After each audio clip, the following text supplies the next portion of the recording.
Have you ever felt like you're losing a war, but the enemy is you? Close your eyes and run this mental movie for a second. You wake up, your feet haven't even hit the cold bedroom floor yet, but you're already exhausted. And it's not from lack of sleep. You're exhausted from the loud, relentless voice in your head that simply never shuts up. It's the voice whispering, "You're not doing enough. You should be way farther along in your career by now." If people really knew the messy and polished version of you, they would walk away. What if the very thing you think is holding you back, your flaws, your mistakes, your humanity, is actually the doorway to your ultimate freedom? Hey, I am Godwin and welcome to JengaPod. Today we're kicking off a brand new series called Walk in Grace. We're going to look at how to stop fighting ourselves, step off the treadmill of constant self-optimization, and finally rest in the love we have been exhausting ourselves trying to earn. Now in the next few minutes, you're going to discover the 3-step framework to transition from a heavy performance-based life to a deeply rooted, grace-based life. I'm going to share an ancient story that perfectly captures why your imperfections actually have a purpose. We'll break down exactly what grace is, look at the biggest trap high achievers fall into, and I'll give you a specific, practical exercise you can use after to finally silence your inner critic. If you're tired of being the judge, the prosecutor, and the accused in your own mind, this episode is going to hand you the keys to step out of the courtroom.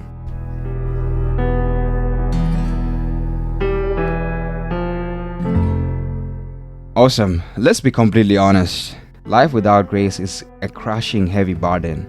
When you strip grace out of your daily equation, everything turns mechanical. You start measuring your entire human worth by a sterile scorecard of performance. You judge yourself strictly by how well you behave. Did I wake up at 5 a.m.? Good. Did I lose my temper today? Very bad. Slowly, without even noticing, you trap yourself in a suffocating world where there is no room for error, no space for weaknesses, no compassion for the messy reality of being human. And the saddest part, you start believing this miserable grind is normal, when it's actually not. It's just what life looks like when the oxygen of grace is missing. So how do we go about fixing this? So let's break down the 3 core principles of what grace actually is. Principle number 1. Grace is love-based, not effort-based.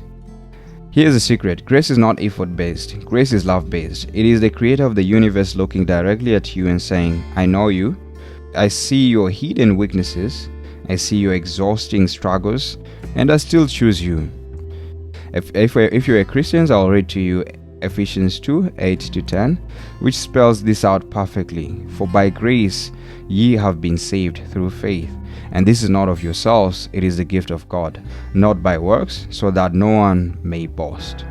Think about the massive benefit of that statement. You don't earn God's love, you receive it. You don't climb your way up to God. He walks right down to you. So it is by grace. It is by grace. Remember, it is by grace.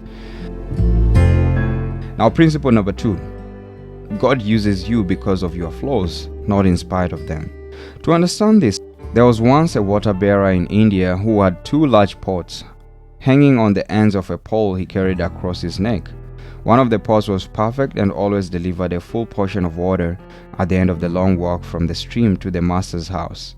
The other pot had a crack in it. By the time it arrived, it was only half full. For 2 years, this went on daily. The perfect pot was proud of its accomplishments, but the poor cracked pot was ashamed of its own imperfection. It felt like a failure. Finally, one day by the stream, the cracked pot spoke to the water bearer. "I am ashamed of myself. This crack in my side causes water to leak out all the way back to your master's house. I am failing you." The bearer smiled and said, "Did you notice that there are beautiful flowers on your side of the path, but not on the other pot's side? I have always known about your flaw, so I planted flower seeds on your side of the path. Every day while we walk back, you've been watering them. For 2 years, I've been able to pick these beautiful flowers to decorate my master's table. Without you being exactly the way you are, he would not have this beauty in his house." Think about that for a second. Sometimes our greatest flaws, or the things that we think are holding us back, if we just choose to embrace it, if we just choose to give it a purpose and meaning, it would eventually look beautiful and serve what we need it to serve. For instance, so some of the imperfections that we go through in life are meant to beautify our lives, are meant to bring color to our lives.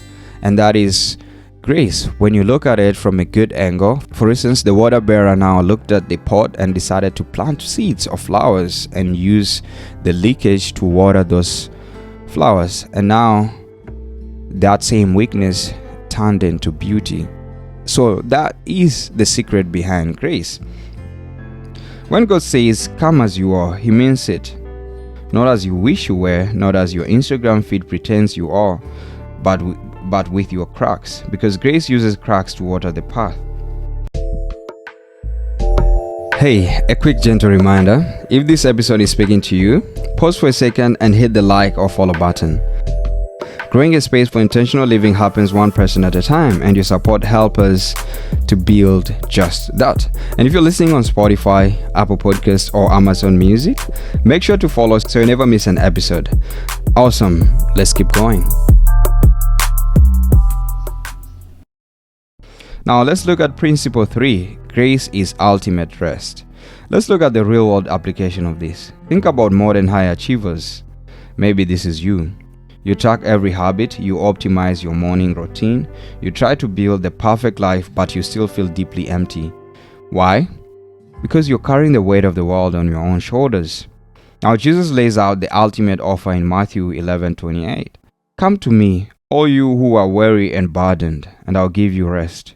Grace is the ultimate refreshing exhale after you've been holding your breath for years. It is the sudden, beautiful realization that you do not have to be your own superhero.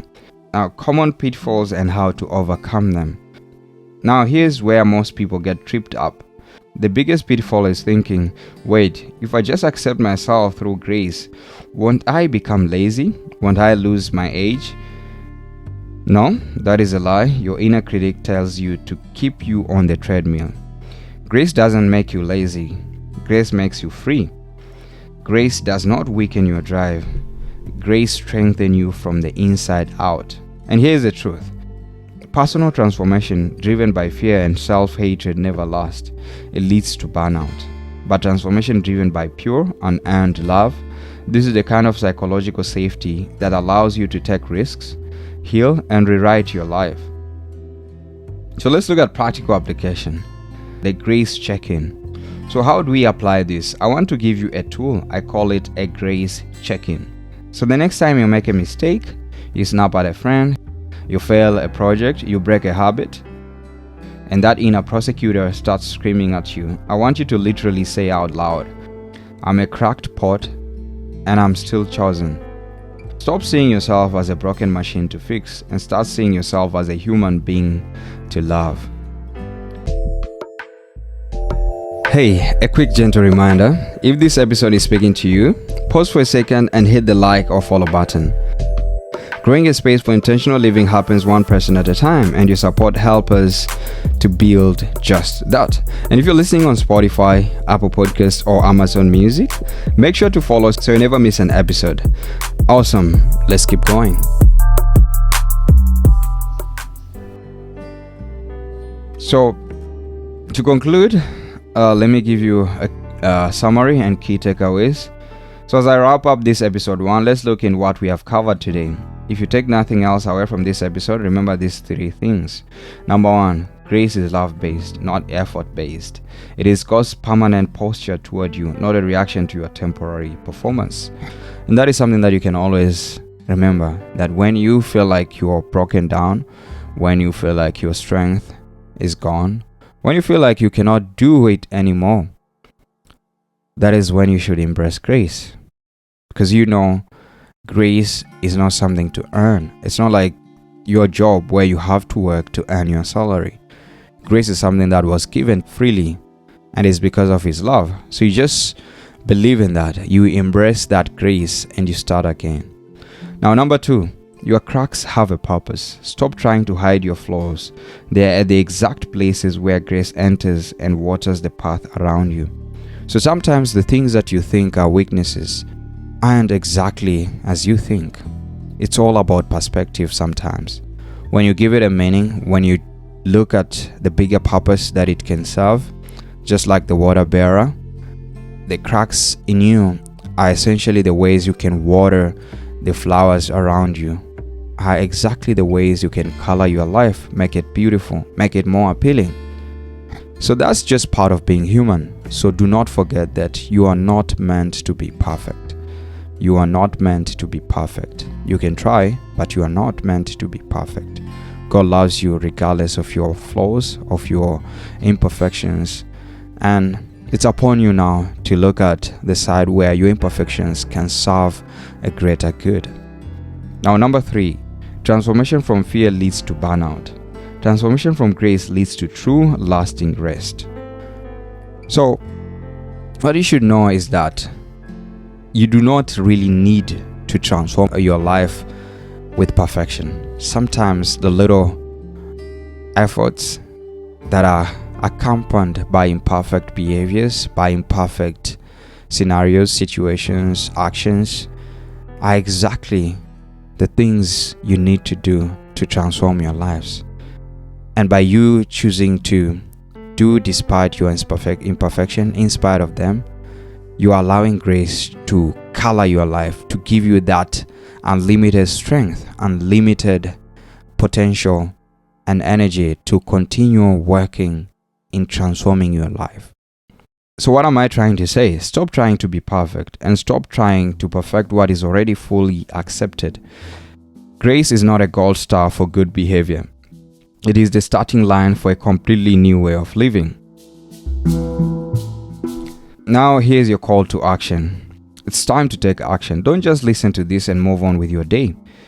So the immediate action, pause this episode right now. I want you to think of one specific thing you're beating yourself up today. Just one. And right now, consciously decide to drop the struggle. Give yourself grace in that one specific area today. And now to help you with this, I've put together a free work in grace journal prompt sheet. It has 3 specific questions to help you transition from the courtroom of your mind into a place of rest. Just comment underneath this the grace prompt. I'll be able to send you the notes for you to look into that. Now, if this episode hit home for you, please hit the subscribe, leave a review, and share with your one friend who you know is being way too hard on themselves right now. Doing so helps you stay connected with the JengaPod materials, and it might just change your week.